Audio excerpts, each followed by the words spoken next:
Hey, everybody, welcome to Retell Cellar, an ephemera podcast where I uncover forgotten stories and the ephemera people leave behind. I'm Angie, a reseller of 10 years, and I'll share one of those snippets with you.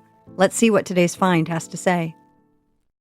Today's find is a thicker card, which looks like a large postcard. It's about 6¼ by 4¼ inches. It's creased, torn, bent, and stained.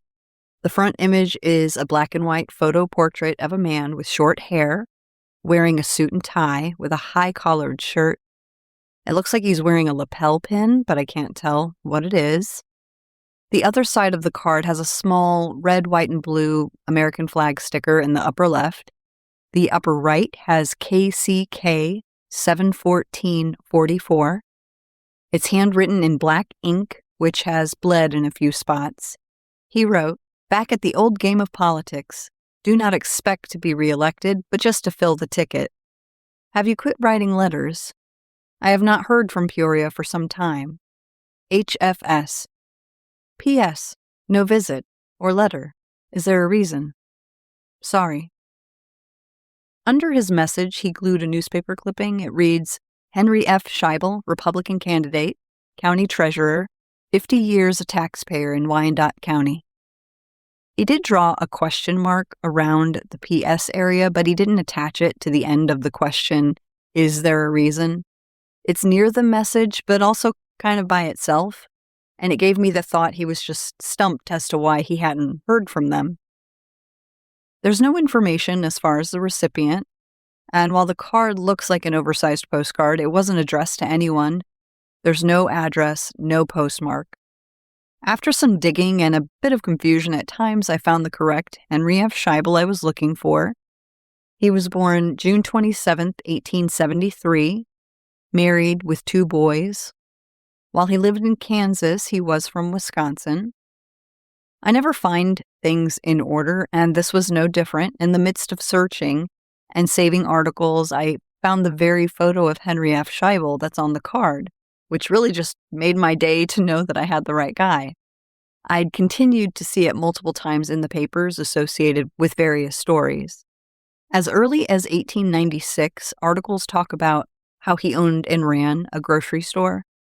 One ad says, "Henry F. Schaible, dealer in staple and fancy groceries, all kinds of fresh and salt meats, tinware, provision, feed, orders solicited and delivered to all parts of the city."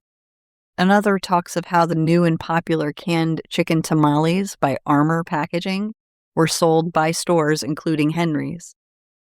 By 1902, Scheible's name begins appearing for a different reason. One article says he was chosen to be the Republican candidate for the 2nd Ward Council seat only hours before the polls opened, after the chosen primary candidate withdrew. And even with such short notice and no time to campaign, he lost by fewer than 80 votes.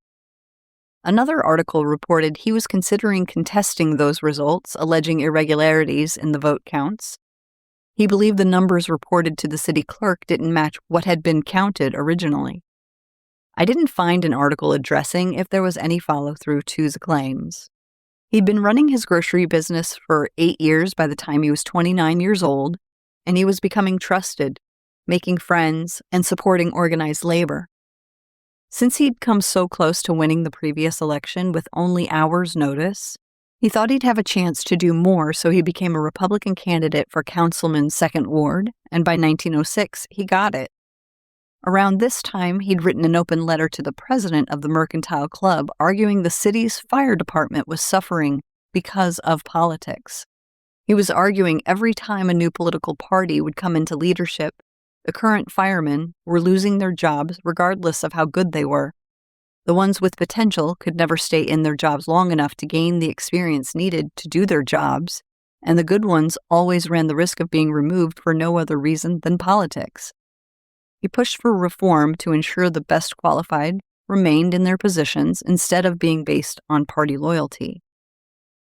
When Democratic Mayor William Rose voted to confirm A.J. Hoffman as assessor, based on the experience Hoffman had, Schaible broke party ties voting to confirm him. During Christmas of 1907, Henry had an order of tons of meat brought in by a 4-horse wagon, which definitely drew attention as it rolled through town. He was filling his store with inventory for Christmas, and the advertisement basically told everyone what was going to be put out into the store. It said 18 sides of export beef, 6 hogs, 3 veals, and several hundred pounds of choice hams, bacon, and salt pork. But Christmas passes, and in March of the following year, Henry ends up being charged with selling groceries on Sunday. It was a violation of the Sunday closing ordinance, and the council members who advocated for the closing ended up repealing it.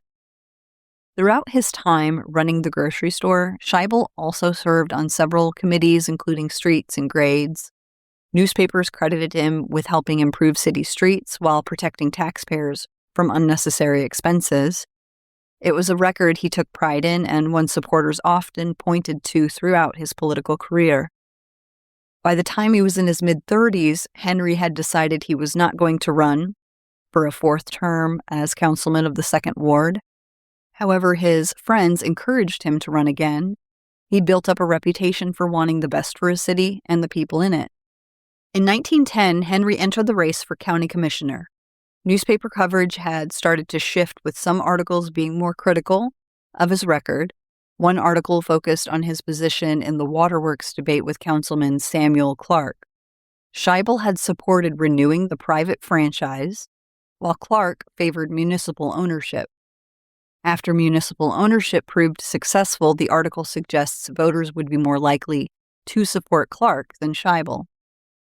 The very same day, an article was posted talking about how Henry was behind on his own county taxes from 1908 and 1909. The article ended saying, "This statement is made not to defeat Mr. Schaible, but to shut off any scattering votes intended for him." So they're just saying, we're not attacking him because we think he'll win. We're just putting this out there so you don't waste your votes on him. 4 years later, in 1914, an article says, Henry Schaible has rolled up his sleeves and pulled down his vest, determined to go into the race for county commissioner to win. Schaible knows every man, woman, and child in his district. However, also in 1914, I came across another Schaible, John L. Schaible. According to this article, John was a Democrat and ran in the primaries where he won and would be up against Sam Clark, who had won the Republican vote. So he beat Henry in that vote. Instead of just being a simple story of how 2 brothers happened to both run for various offices on 2 different sides of the aisle, I found there was an attempt to help John Schaible in his race for county commissioner, and an underhanded one at that. There were flyers, or what the newspaper called Dodgers, released anonymously announcing T.J. Lyons and J.B. Hipple, who were backing Sam Clark, were letting everyone know there'd be free beer drinking every evening until election. For particulars, call Sam Clark. Once the pamphlets were out and in the hands of people, everyone wanted to know who was behind it. A young man, John Holding, only 19 years old, ended up coming forward, telling police he'd been approached by Henry Schaible asking him to print the flyers, with Henry saying, "Don't tell anyone." Holding told the police Lyons and Hipple had nothing to do with it. One article said, a test case of the law passed by the last Kansas legislature, making it a misdemeanor to publish or circulate an unsigned political handbill reflecting on a candidate, may result from a statement signed by John Holding, Jr. So the law had been drawn up just a year before, so this would be the first time using it, if they followed through with it, which I did not find a conclusion as to any punishment received. But Sam Clark did end up winning. And as a result, John West, another store owner, removed the pictures he had of John, and the paper reported, "The front of the meat shop looks better now." So interesting, isn't it, what they report on? 8 years after the waterworks debate against Sam saw Henry running again for county commissioner against, you guessed it, Sam Clark. Henry was also now filing as an independent since he'd lost to Clark in the primaries. Now we're jumping ahead to the 1920s, and not just so I can stop talking about Clark, I swear, but by 1921, Henry is now street commissioner. He won on what he called the Get It Done platform. When up for re-election in 1923, he put an ad out reporting that's exactly what he had done over the last 2 years and was appealing to everyone for their support so he can continue to get it done. He won with 15,458 votes over his opponent's 4,895. Around this time, a snippet in the paper called Around Town had a bit about Schaible. Being a grocery store owner, had carried many people on his books during hard times, ensuring everyone always had something to eat, and how those people really showed up for him. Henry also had a son named Henry C., whom in 1935 worked as a mechanic for the street department. Henry Sr. had to suspend his son for stealing a truck from the department, saying, "In suspending my son, I am following the same course I would if it were any other employee of the department. The suspension will be indefinite or until he has proved his innocence of this charge." A few months later, Henry C. ended up being sentenced, but paroled. The county attorney agreed to the parole, saying he thought Schaible had been punished enough as it was his first offense. The last time Henry F. Schaible ran for street and park commissioner was in 1939 against 33-year-old Francis Blake. A paper wrote, Blake was the beneficiary of a trend away from Schaible, indisputably shown in the primaries a week ago, and in the inability of certain groups of civic leaders, both Republican and Democrats, to solidify support for the street commissioner. Henry F. Schaible died 6 years later in 1945 of a heart attack at the age of 72.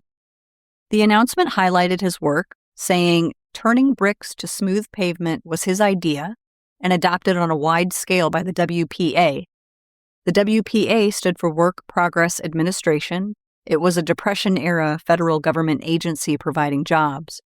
One of those jobs meant turning the worn-out bricks on the street upside down to show the smooth side. There was a time the paper published an article about how Henry was stopped at a red light, and a stranger asked him how to get to Williams Street. Schaible told the man he couldn't direct him, but he wanted to help him, so he told him to climb in. Once they arrived, the stranger said, "Thanks, but why did you feel under obligation to help me find the street?" "I'm the street commissioner," Schaible replied. Thank you for joining me as I shared a snippet of the past. I'd love to know if it connected with you in some way. Did it spark a memory or make you see something differently? If so, consider sharing it. Be sure to check out the show notes for additional info, links, and ways to connect. It's not nostalgia, it's human. Until next time, may you find something worth holding on to.